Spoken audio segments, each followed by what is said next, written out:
Welcome back, everybody, to C.O.C.S.T.V. Children of Change, Stop the Violence. My name is Marcus.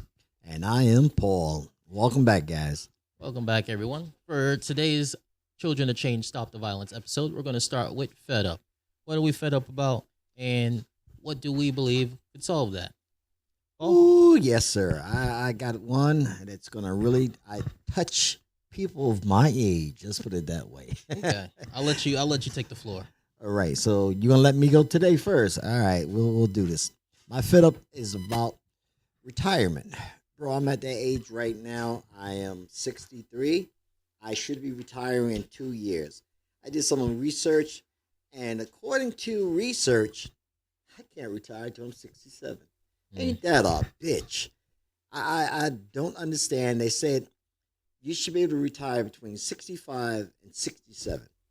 But depending on the year you were born, and since I was born in 1961, I can't retire until I'm 67. If I retire before that date, I only get half my benefits. Wow. Being a senior citizen sounds terrible, bro.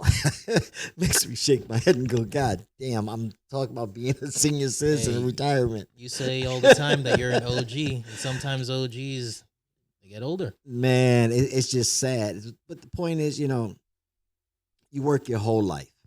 And when you finally get to that point in time in your life that you say, okay, I'm ready to retire, I'm going to be able to go out fishing, maybe get myself a boat, go on some vacations. You look at what they give you. Oh, my Jesus, bro. If you don't got a pension, you don't got a Helify 401, you don't got something besides that fucking Social Security, you are fucked. Yep. Literally fucked. You're lucky. I mean, literally lucky if you're getting $1,800 to $2,000 a month. Today in Florida, $2,000 a month is most people's rent. That's not even a mortgage. Yep, it's rent. It's rent for a lot of people. So what do? You pay your rent, but you don't eat this month. You pay your rent, or you eat and you don't pay your rent, you get kicked the fuck out. Or you don't have a phone, you don't pay light, you don't have a car, or you work every goddamn day to the day you take your last lunch. And you die on the fucking job. I mean, it's Florida at one time, bro. That was the main reason I moved to Florida. I'm a New Yorker, and when I came to Florida 6 years ago, the prices were so reasonable. I bought my home at a real good price. I got a real good mortgage on it, bro. Gas was really cheap. Food was really cheap. You can go to Walmart for $100 and come home with 5-6 bags of groceries. That was 6 years ago. Bro, I went to Walmart today and spent $75 and came home in one bag. Like, what the fuck is going on? Florida at one time, from what I was told from people that has been here for the last 20, 30 years, was a state to come to retire. Florida was Sunshine State for seniors who wanted to retire in a good way, to come here and not have to spend or work the rest of their life. But since the pandemic has happened, Florida has caught up with New York on rent, on food, on gas. I mean, I can probably answer that. Yeah, please do. Please do. I want to hear this. I mean, during COVID, we had a lot of New Yorkers retire and leave. Like, for most of 2020, the most people that did move down here, you can look it up, were New Yorkers. Yeah. And a lot of them were wealthy New Yorkers that brought all their savings, their life, like you said, they worked all their life. And then once they seen like how New York was changing during COVID and all those rules and regulations and things like that, that got some people upset. They decided, you know what? This is probably the best time for me to retire. They took all their money and came down here. A lot of rental neighborhoods, a lot of businesses that saw that took advantage. And just like with the banks, they increased the interest rates. Right. A lot of companies down here took advantage of that, started to use that as an excuse, because of inflation, because of the interest rates going up, we're going to raise rates. But for a lot of different areas, that doesn't apply to them. So it just took advantage of everything going up to raise everything up in order to make money off the new richer clientele coming from the north down here. But Mhm. I agree with you on one half of that Mhm. because one part of that's true. But the problem with that is that the richer ones that came down, they bought their homes. Yeah. And they got whatever they had. The problem that took place was during the pandemic, people who didn't have money Mhm. that were renters in New York came down here and decided, oh shit. Remember, there was a lot of people working from home. Yep. So people came, and I've met a lot of people down here. Came from Seattle, California, New York City, Mhm. these big states that had these people that were working from home now could take that salary anywhere Yep. they wanted. That did play an effect too because during, like you said, during COVID, that was when a lot of the work from home jobs started to Yes. boom up. And like you said, a lot of people took advantage of that, did their research, and be like, oh, if I can work from home, then I can move and I can work from a different state. I can take my money, and I believe depending on the job that you're working, you'll get only taxed based on which state you're in, not which state that you're working Right. in. But the thing was, you got to understand something. People came to Florida for the key reason that we don't have state taxes. Yep. So you come here, you're saving money on that. But I met people, bro. This gentleman from Seattle. He lives right here in Plantation. The brother was paying $4,000 a month For rent. for 2-2. It's Not a house. It's people like that that make other rental people or people that just rent out their property think it's justified, think that it's okay to rent out these astronomical prices to these minimal locations. Exactly. And the problem is these luxury apartments that are going up. Our ass.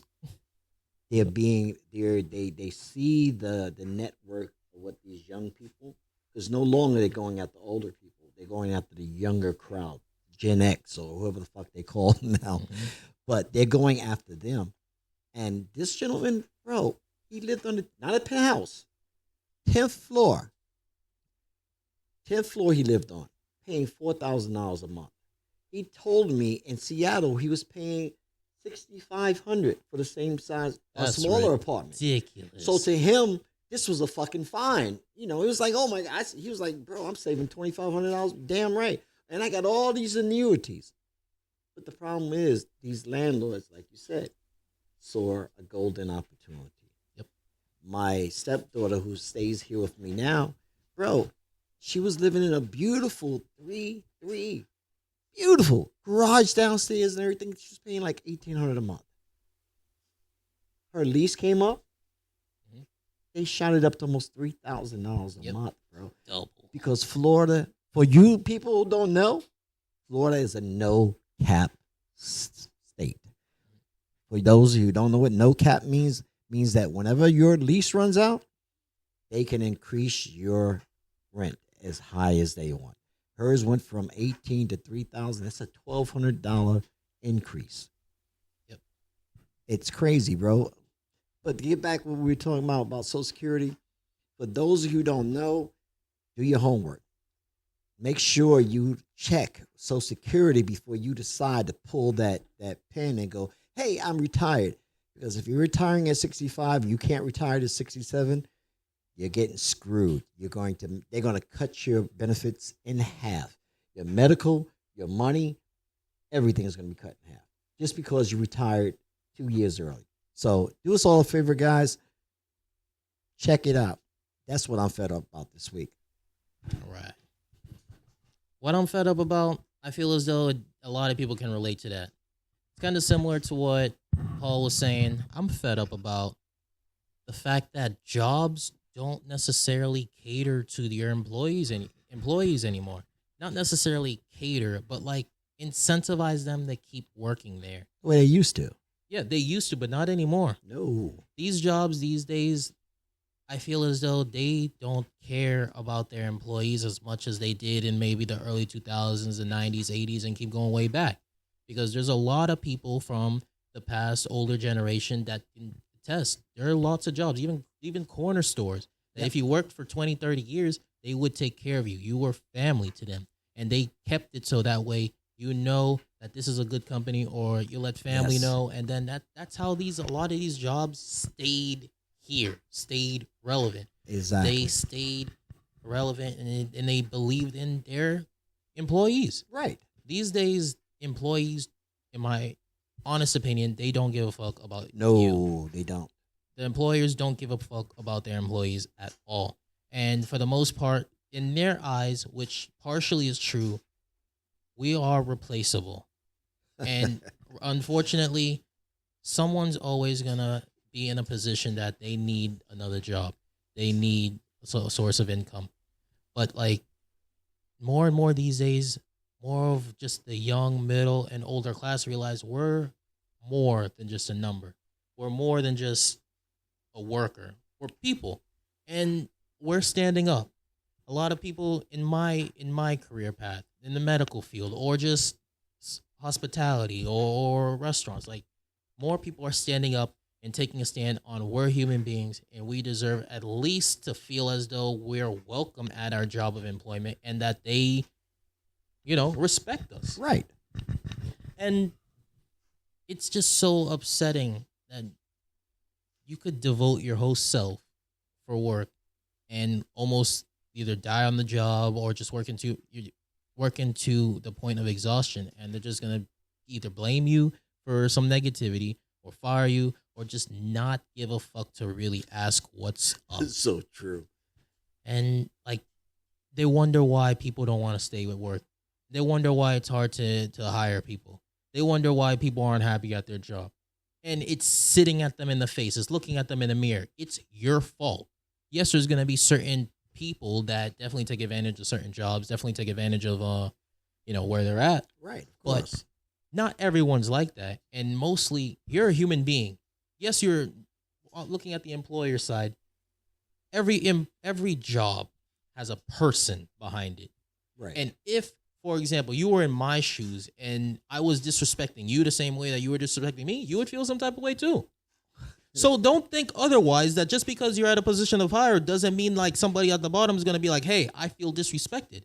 It's ridiculous. It's closed-minded. And in all honesty, it's fucked up.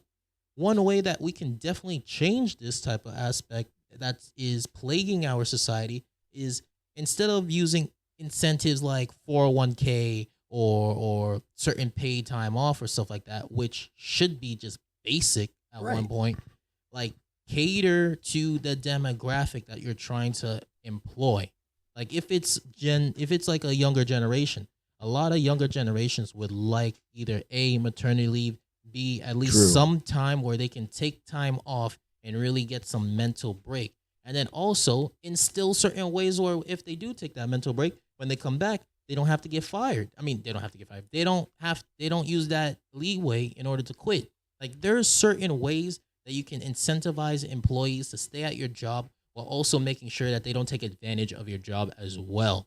And for the most part, it's cost effective and it works. But some people are too close-minded and some people are too focused on their own way and their own perspective that they don't want to see there's another way that will work. Right.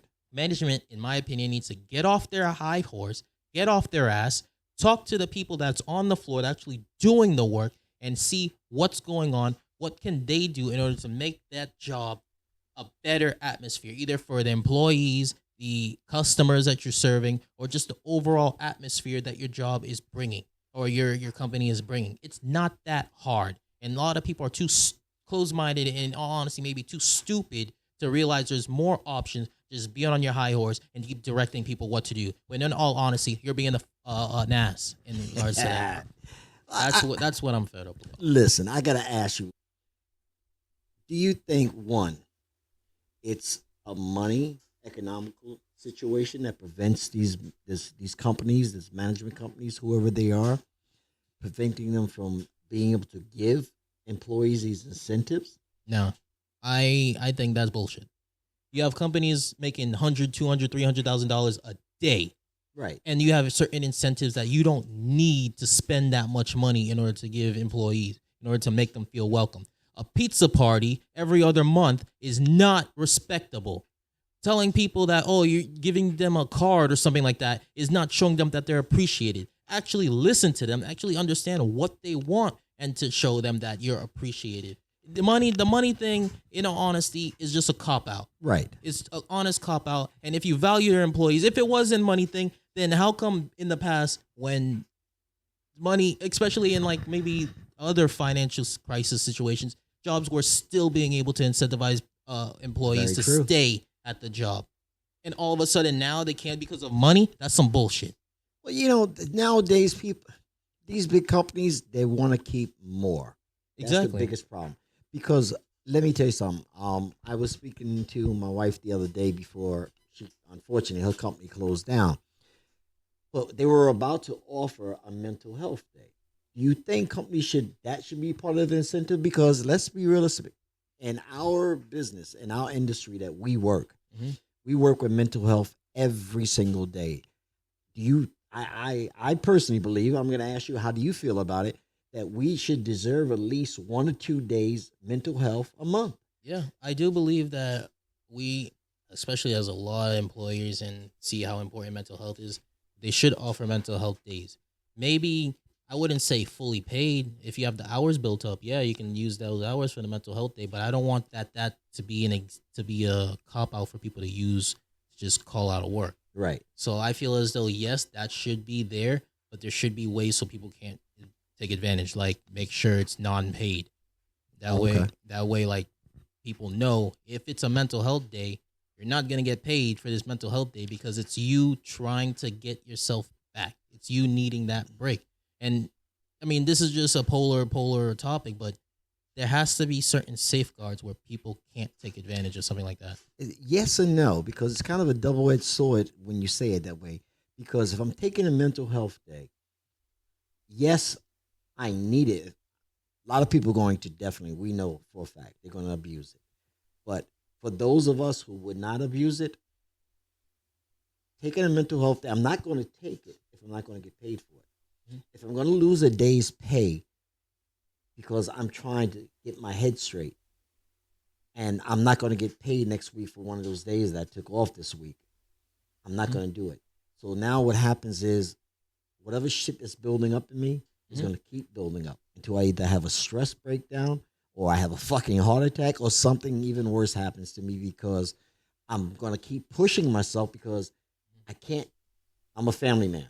I got a house, I got a car, I got this, got bills, got whatever the fuck all of us You have. have responsibilities you still have to do. So how can you're saying don't make it a paid day off because you don't want people to abuse it. But I think an easier way to solve that problem is make it a paid day. But if you see HR monitors each person taking those mental health days, Mhm. and if they see it's becoming an ongoing thing, they're taking advantage of it.